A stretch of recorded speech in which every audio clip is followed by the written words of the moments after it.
What's up, y'all? It's Charisse, your medical mama, checking in, and we are back for episode 4 of Medical Mama. So the drama.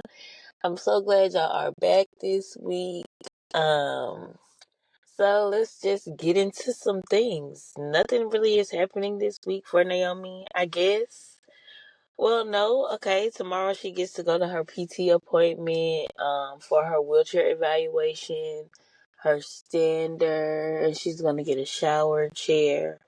Um, so I'm very excited about that because when she was in the hospital, she was supposed to have this appointment, but as I said already, I'm pretty sure. But she didn't get discharged early enough, so we rescheduled for August. But then they called me today and told me that they had an opening for tomorrow. So I was like, I'm gonna take it, cause I can't. I don't want to have to wait till August. Like, if it's a chance that she can get her stuff now, I want her to get her stuff now. So yeah, I'm excited about that. She already got her little leg braces, and they are the cutest little thing. I'm gonna, yeah, so now I'm gonna start putting little videos in for real this week. So I gotta get into my editing bag because today is Wednesday, if I'm being honest. And I should have recorded this probably on like Monday, but I'm a procrastinator, so I work better under pressure. Anyway, but I'm gonna be really in my editing bag tomorrow. I'm gonna just insert some little videos and pictures and vocabulary. Because I got requests for, at least if I'm not showing my face right now, for pictures or something, and vocabulary, because y'all probably don't know what the hell I'm saying. Y'all probably like, what? I don't know these words. How do you spell that?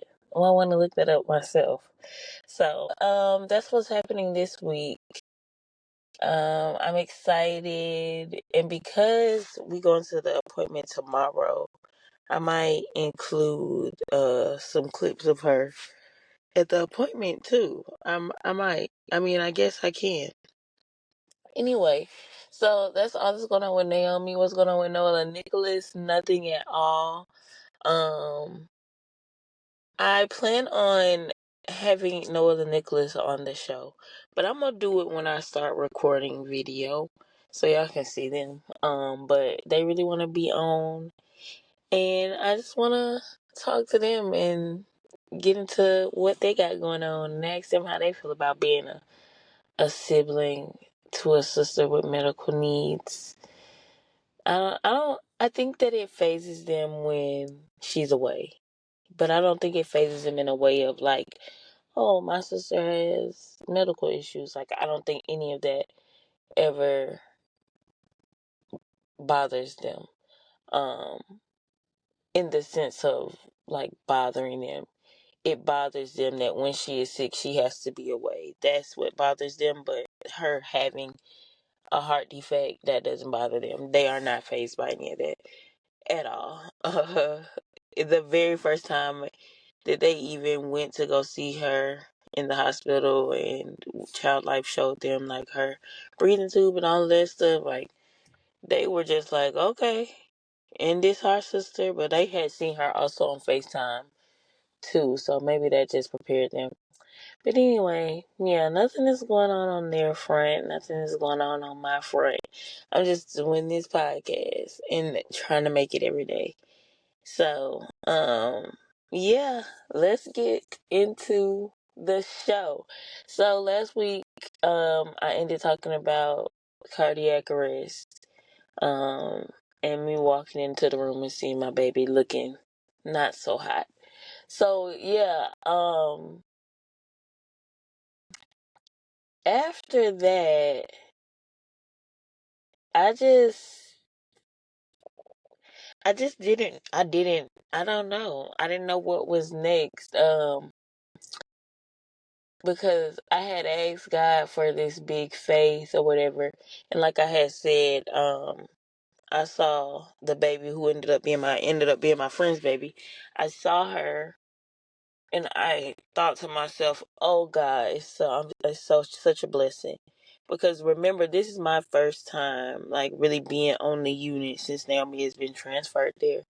So I'm just like, wow, it is overwhelming. I was speaking to one of my heart mom friends this week. I got so many. The community is growing and growing and growing. But yeah, I was speaking to her this week about the amount of traumatizing events that you endure being in the unit. Now, what I will say is, um, since Naomi like first went to Eggleston, they were at Eggleston and it was open bays or whatever in the CI. Um, and I'm gonna have to include some pictures of it, but it was how it kind of looked, or what I can kind of show in the picture. But it was open bays in there, so like um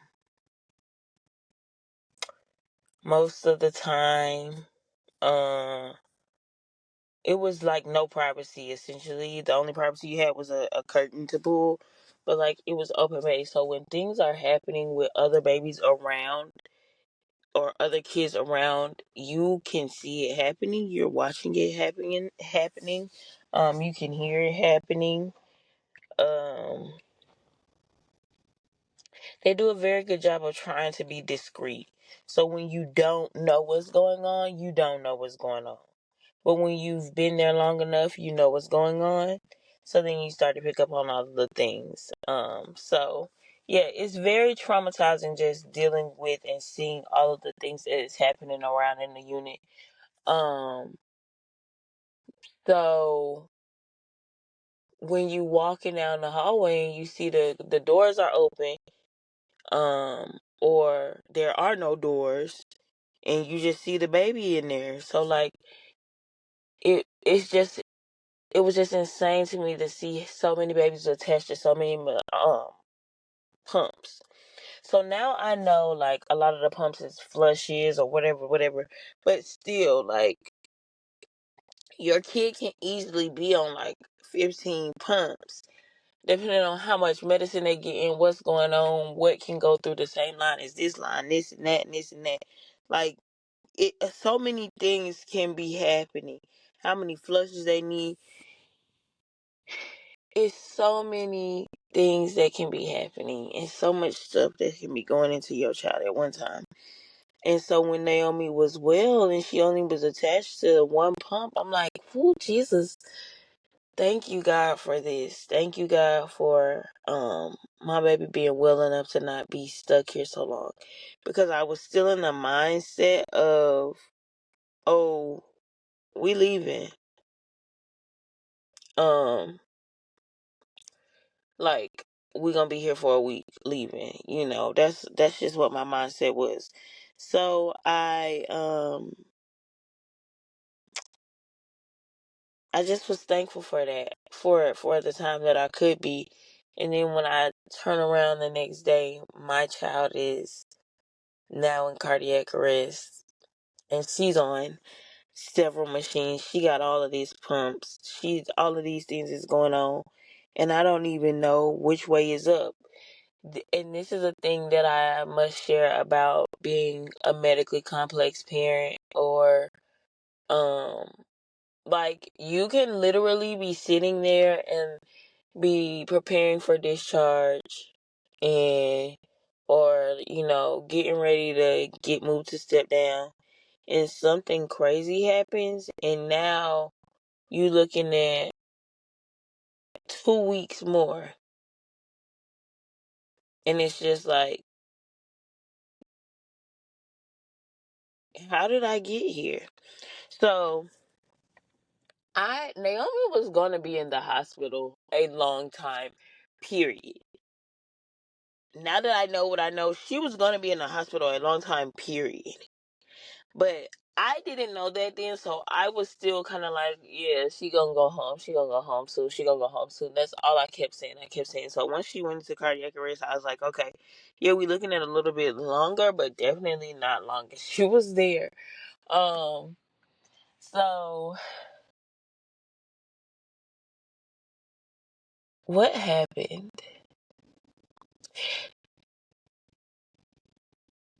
Did I talk about Dylan last week?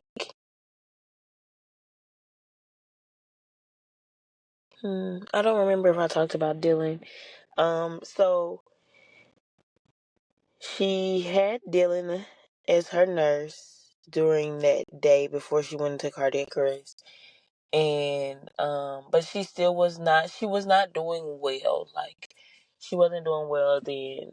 She was having DSATs and stuff like that. But she was having an okay day. Like, he was able to get her calm and stuff. And so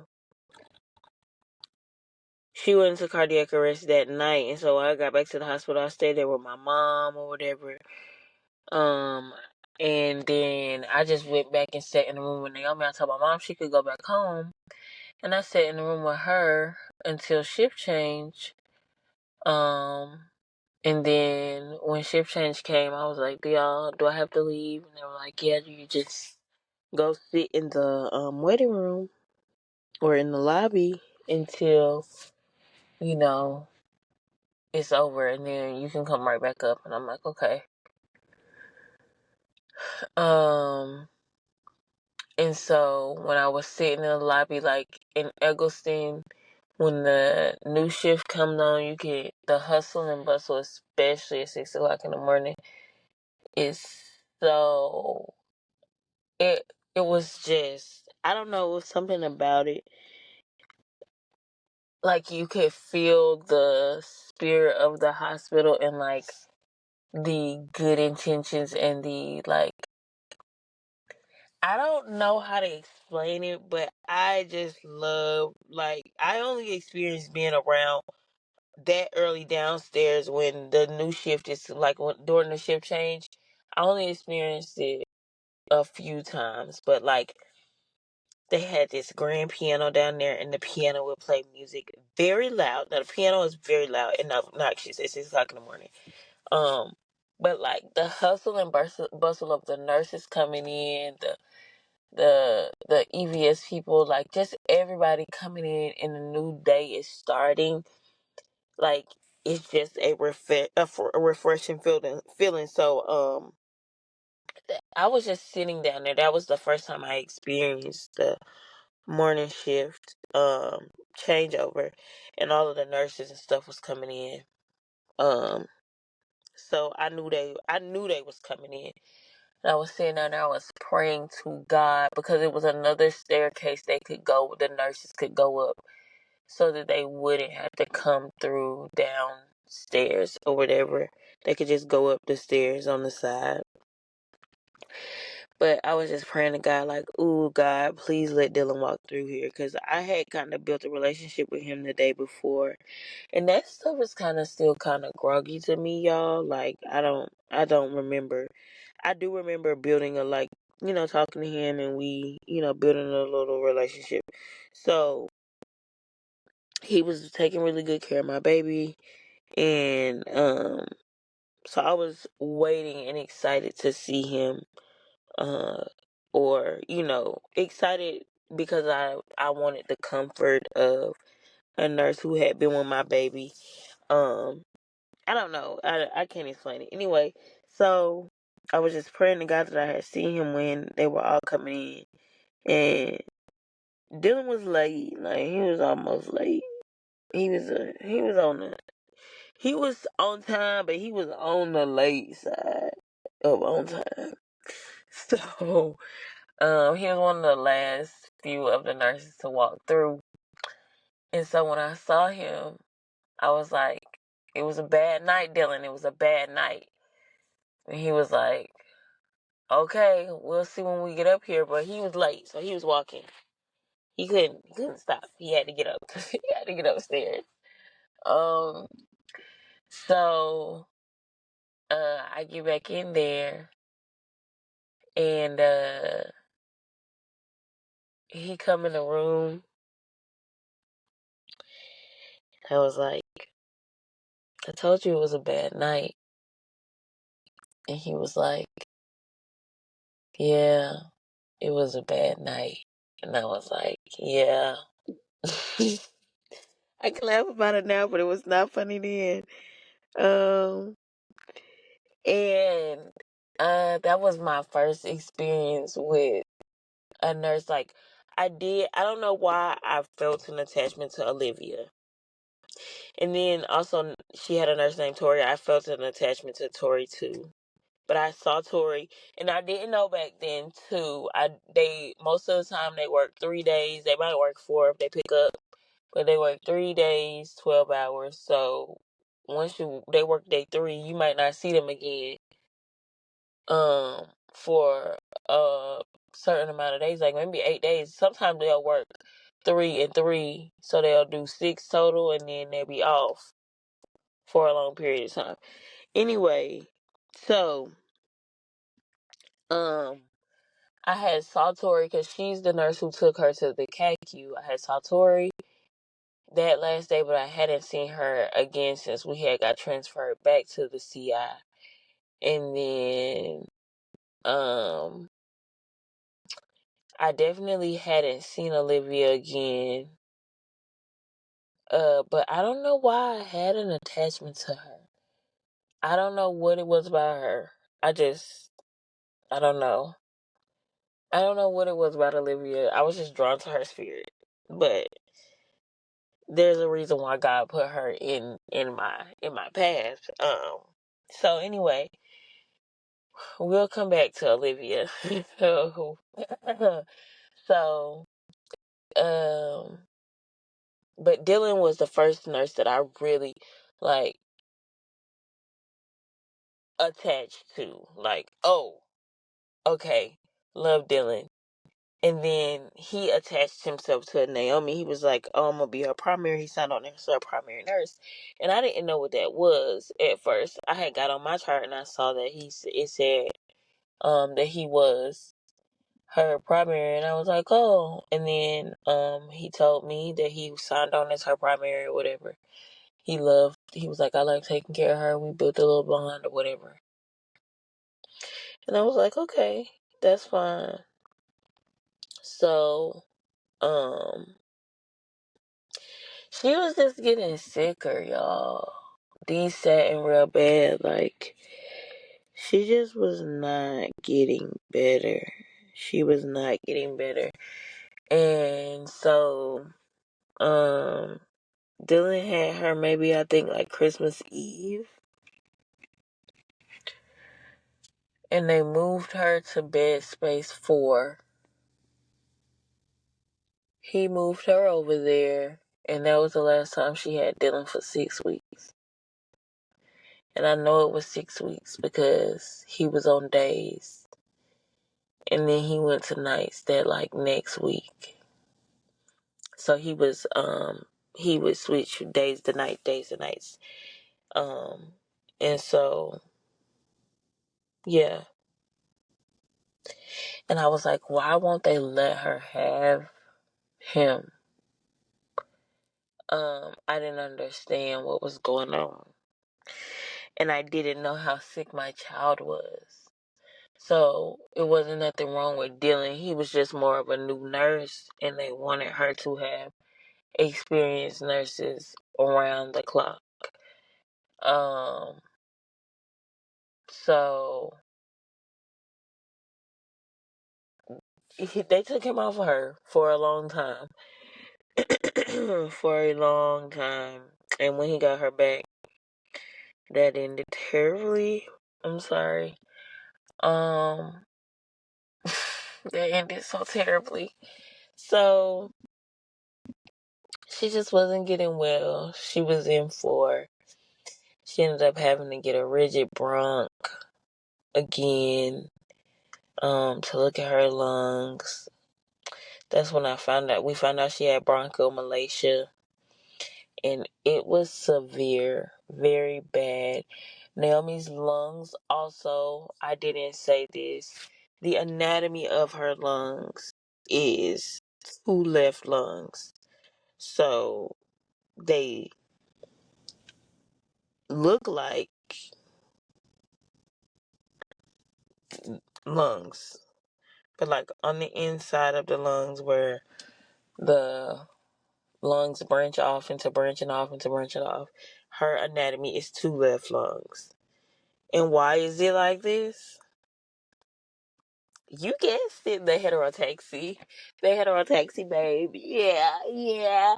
Okay, so her lungs are very floppy, and literally all babies that small have floppy lungs. Hers are worse because her heart sits on top of her lungs. So every time her heart is beating, it's compressing her lungs. Then, on top of that, her lungs are just floppy. And she just struggling to breathe. And also her lungs are wet because she got a heart problem.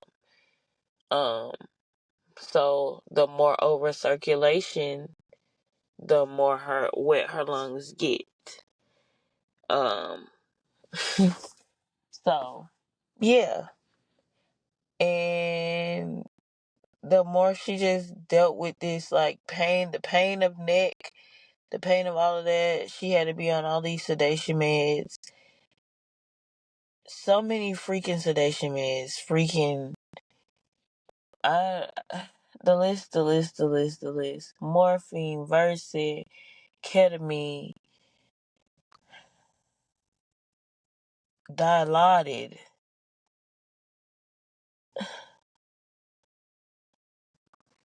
Fentanyl. I can't even think of so many.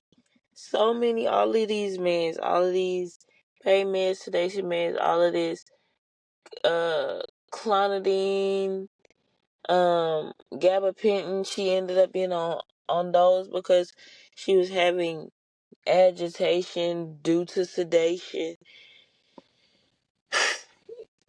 So much stuff. Mind y'all, because she had neck too, she couldn't eat, so they wasn't feeding her for a long time, because until the neck cleared out, they couldn't feed her nothing. So she was on TPN and lipids. What is TPN and lipids? It is the nutrition that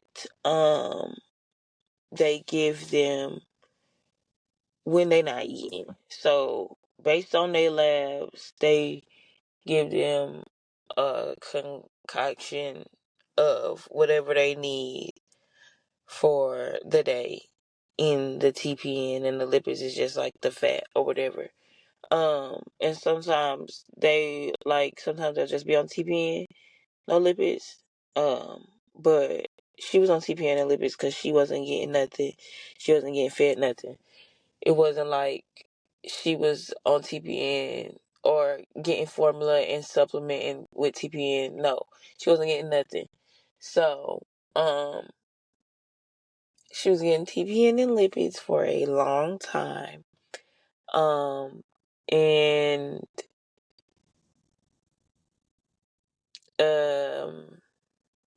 that was going on until the neck cleared up. So she would get x-rays every day to check her stomach, and if it showed that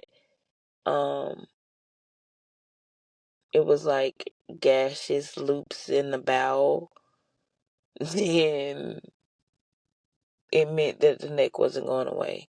So every day that she continued also to test positive for it, I'm pretty sure, they had to restart her dose of antibiotics, and then she had to be on them antibiotics for 10 days. So it just kept pushing things out and out and out and out and out.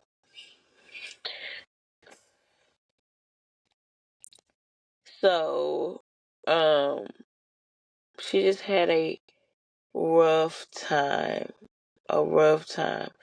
So at this point, we in like March. Okay, yes, March. So March, she's 4 months old. And that's really when all of the stuff mostly started. When they started giving her like meds for um agitation and all of that stuff. Um, but yeah, so in March, neck finally went away, and they had started trying to feed her, but she wouldn't get past like 18 cc's maybe. Um, and so, and the goal might have been like 25 or something. Don't give me the line. I don't remember exactly, but I think the goal was like 25. So she would never like get past that, and we was trying to figure out why. Because before the neck, she didn't have no feed issues. Like the feed issue she was having was because she couldn't breathe. It wasn't because she wasn't tolerating it. She was throwing up or anything. So, um,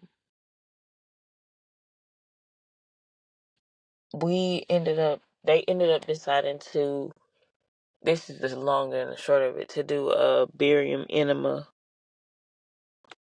Um, and so they had to like give it to her, and then they had to travel through her bowel so we can see exactly um what the what the path of her bowel is and like what it looked like, and see if it was any like um obstructions or anything that was causing the issue for her to not be able to feed. So in the CT, they ended up finding that she had strictures in her bowel. Um, and so what happened? So they decided that she was gonna have to have an egg slap. So the strictures, they weren't. That they knew that they were going in there to find something. They just didn't know what it was gonna be. They just knew. So yeah, they knew it was something. They could just tell from the CT.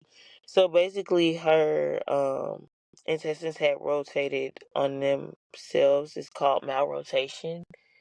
Um, and so when I was pregnant, they told me that that's probably a thing that could happen. Malrotation is a thing that could happen, but it's not likely to happen. Live from the pits of hell. So she ended up having to have an egg slap. So they went in to explore, but not to really explore because they knew what they was going to see. So they had told me like in the end she might end up with an ileostomy or no, that's colonoscopy. Ileostomy or colostomy, sorry. Ileostomy or colostomy bag, and maybe a mucus fistula, or she might not end up with any of that and everything will just be able to go back to the same. Um Not my baby. She ended up with an ileostomy. Um so an ileostomy, I'm gonna put this on the screen. An ileostomy is from the ileus, I'm pretty sure, and the colostomy is from the colon. Um, but yeah, I'm gonna ask ChatGPT to tell me the difference, and I'm gonna put it up there for y'all to be able to read while I continue to talk. But she got an ileostomy, and ileostomy was on the if it was your belly, you're looking down at your belly. Ileostomy on the right, and the mucus fistula is on the left. So the mucus fistula, it just puts out mucus essentially. Um, like it's the stuff that doesn't have nowhere to go or don't know where to go. Like your body usually gets rid of the mucus or whatever, but because of however the stuff is down there. Listen, let me tell you, I can't now. I ain't no damn surgeon, but because it's certain stuff that don't have somewhere to go, it'll come out of the mucus fistula. That's the point of the mucus fistula. The ileostomy or the colostomy, um, the poop comes out of there. So, to be honest, it's like having your butt on your stomach. Um, so yeah, that's what she ended up with. So she had that surgery on April 5th. Um, and so she had that ostomy bag. She just got that reversal May 16th. So a year, 1 month, and not 16 days. Um, like 12 days or something like that. I don't know. Anyway, yeah, so she had it for a year. But after that, she didn't have no more feed issues. So she was still getting fed through. They had tried to feed her, and she was getting fed NG, so nasogastric, through her nose to her stomach. And then they thought, oh, because maybe she's having issues with the NG, so let's switch her to NJ. So that's nasojejunal. That's through the intestines. Um, wow, I know so much freaking stuff. I'm impressed with myself right now. So she was getting NJ for a long time, and we all just thought she needed to be fed NJ because she couldn't feed. Mind you, putting down an NJ tube is much more difficult than putting down the NG tube because you got to make sure it's in the intestines. So every time that tube came out, they had to do an X-ray to make sure it was in the intestine. They do not usually send babies home with an NJ, because if it comes out, then you have to like you have to check placement with an X-ray. That's the only way to know. And because of how Naomi Bow was, her feeding tube was always getting all tangled up in her intestines, and so they would have to take it out. She would have to go to fluoro, and then they would have to put it in fluoro. Girl, my child, she just was going through it. Okay. Um. So yeah, what happened next? She had surgery, and oh yeah, so she was supposed to have her heart surgery because she was having so many issues with her heart, and the breathing and all of that. They was considering doing the surgery earlier, but they didn't want to because of how complicated the surgery was for her heart because of her anatomy. They really wanted her to be bigger and stronger, um, so that the outcome chances would be better, but because she was showing signs that she really needed the surgery, they was considering doing it. Um, so, but the only way they would do it was if she was able to eat, and she wasn't feeding. So that was really a big issue of pushing the surgery back and holding us back from having to be able to schedule the surgery. Um, so that really pushed back her heart surgery, but God's timing is the best timing because it's no telling what would have happened if we had pushed to do the surgery too soon, um all of the times that we thought, okay, this would be it, this would be it, this would be it, and it don't be it. It wasn't the time. So she was supposed to have her surgery one time, and she had got sick maybe twice that happened. But when it comes to her surgery, they ain't gonna put you in no surgery if you sick. The need for your surgery has to be greater than how sick you are for them to put you in that surgery. They not gonna put them kids in them surgeries unless them kids are well. They do not play that. So they also have to wait 6 weeks. Even if they not tested negative, because the sickness can just linger on or whatever. So even if they not tested negative, um they still have to wait 6 weeks. Like, I hope that makes sense. Even if they, like, wait a minute. Yeah, if they're not testing negative, if so after 6 weeks, I'm sorry, let me say it like this. After 6 weeks, if they are still testing negative, they will take them into surgery, because likely the sickness is just lingering around. Um, and so they not as pressed because they don't waited 6 weeks for it to go away, and it's just still positive because it's just lingering.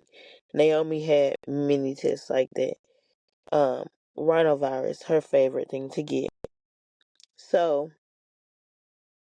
um, yeah, she had to wait 6 weeks specifically before they would even talk about rescheduling. So that's how we got scheduled for um, June 6th, June 5th. I'm sorry, June 5th to be exact. So yeah, it's been a year since that one. Um, but what happened? No, nothing much was really going on in the in between time. Um, we did try to extubate her a few times in between that time, try to give her lungs a chance to do what they needed to do, but they didn't. Um, she moved rooms and ended up in 2119, her forever room at Eggleston. um, Also, I want to. So before she moved her bed space, I want to go back to talking about the trauma of all the things we experienced. So the first time that I experienced a child passing away happened there too, when she was in bed 4, and it was a little boy I had who had been there for a long time, from what I could tell. Uh, and now that I know Naomi was there for so long, she had so much stuff, like so much toys, books, all types of stuff, because she was there for so long. So this little boy, this was before Naomi had been there so long though. He had a lot of stuff. His parents were there all the time, and you could just tell this was like routine for them, routine for them. Um, and so remember I said Naomi had to get a bronch. So, one day, that day she had to get her bronch, I, they had us leave the unit or whatever during the bronch. When I came back, I had noticed they had a sign up that said "Quiet, please" or whatever, and it was a lot of people in his room. But at the time, I didn't know what I know. Like, it just never, it never did that for me at the time. But I was also focused in on what was going on with Naomi and trying to figure out what was going on with her lungs. So I just saw it and was just kind of like, oh, huh. And I noticed there was a lot of people in the room. And at Eggleston, max was 2 people at a time in each bed space. Like, and when I keep saying room for him, because he had like a semi-private room, and Naomi, when she went to 2119, she ended up having a semi-private too. So, um, yeah, I noticed was a lot of people in there, but it just never clicked. Um, so yeah, I found out everything with the lungs. And in the bed space beside me, I had met this girl and her husband. They had just had their baby or whatever. And I had talked to them.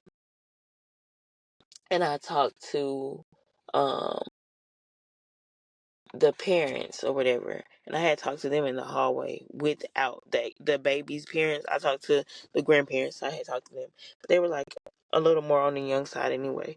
But so I just kind of started building a relationship with them. So I hadn't seen Jamie and Chase. That was the parents' name. I hadn't seen them, but I had saw the grandparents or whatever after, and this is after that day, with the bronchoscopy and the sign up. So this had to be maybe like a week or so later. And then I noticed when I came back to the unit after that day, I was like, oh, I went home or went to CACU. This is my thinking, naivete back then. So I was talking to them in the hallway one day, and so the baby that passed away, he was in bed space 2. Jamie and Chase were in 3, and Naomi was in 4. So I was talking to the parents, and the grandma was like, Chase is freaked out. He ain't been back there in a few days, and I don't know. I just need him to snap out of it. I was like, what happened? She was like, the baby next to ours passed away, and he's just been freaked out since then. I said, huh? You mean insert baby name here? I don't want to say his name, like, out of respect, he passed away. So, um, and I was like, what do you mean? And she was like, yeah, he passed away the other day. And when it happened, like, they took him out in a little white bassinet, and it freaked Chase out real bad. And he didn't want to come back. And I was just like, babies be dying in this bitch. Even when my child had a cardiac arrest, it never clicked in my head. Babies don't make it out of here. And it clicked that day. And then all of the pieces started coming back to me. Like, oh, that's why that son was out there. That's why all them people was there. All of the things started clicking. And I was never the same again. I just sat there. It does not matter to this day if I hear about a baby or a kid passing away. I am absolutely floored, and I cannot sleep, and I think about it for at least 24 to 48 hours. It does not get out of my brain because my heart aches for my heart mama sister, even if I only spoke to him once. It is heavy. The things we carry, y'all, it is so heavy. The things we carry, the things we see, just, it is heavy. It is heavy. And you just truly, truly, truly, truly, truly do not know the stuff that is going on unless you're in it. The stuff that's being experienced unless you're in it. I don't even know why I had said that part. I can't even remember why I said that part. That's how it really will just take your brain.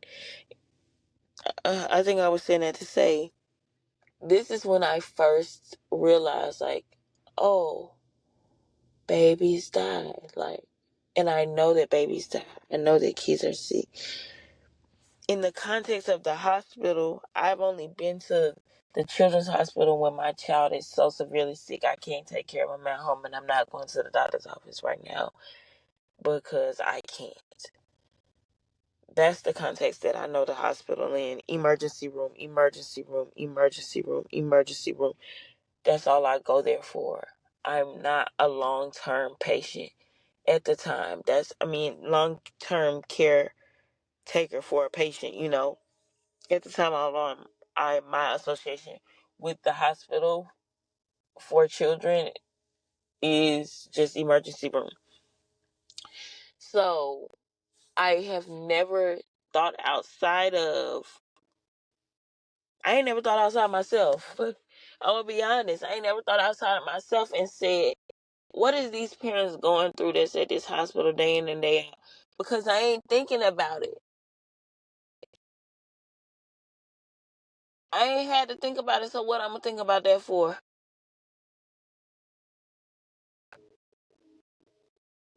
When you in it, and you are up at that hospital every single day, and these kids are sick. Of course we know kids get sick. Grown people get sick all the time.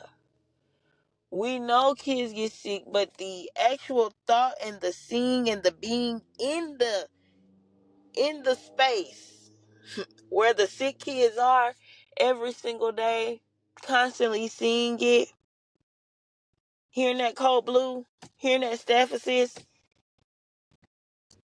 the amount of PTSD I have when I hear anything that sounds like a staff assist alarm, anything that sounds like the ringing of the alarms in the hospital, that that shit triggers me.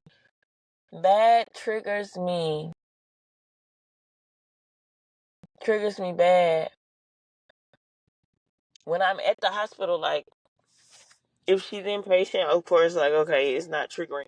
But, like, if we just go to the doctor's office or something, I don't know.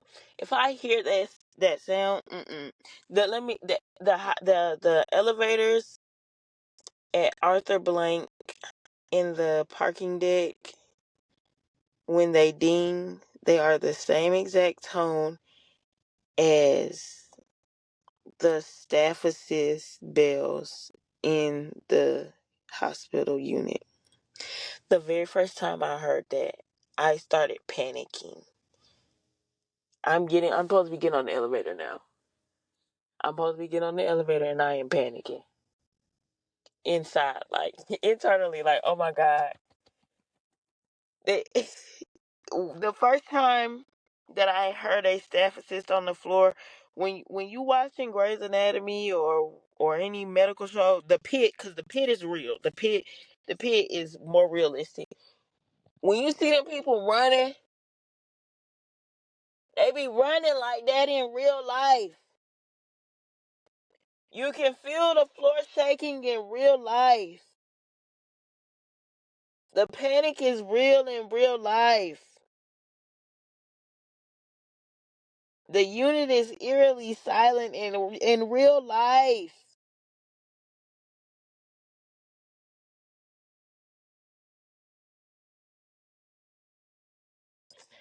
Please, please, please, you gotta understand, this medical life is the trauma.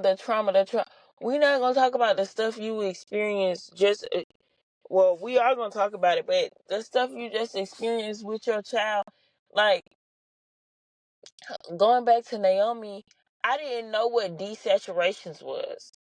So I done said that several times, but, like, oxygen desaturation, your oxygen is supposed to be 199. Hers 75. Right now that she's out of the hospital and doing well, she lives at a good 95, 96, 97. That's good. I'm happy to see that. I have friends whose kids live at a good 85.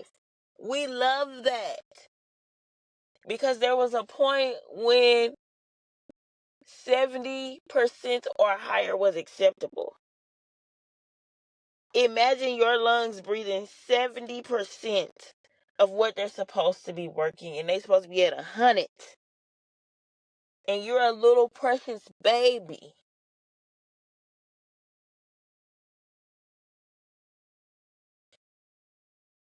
Okay. I might be a little too triggered tonight.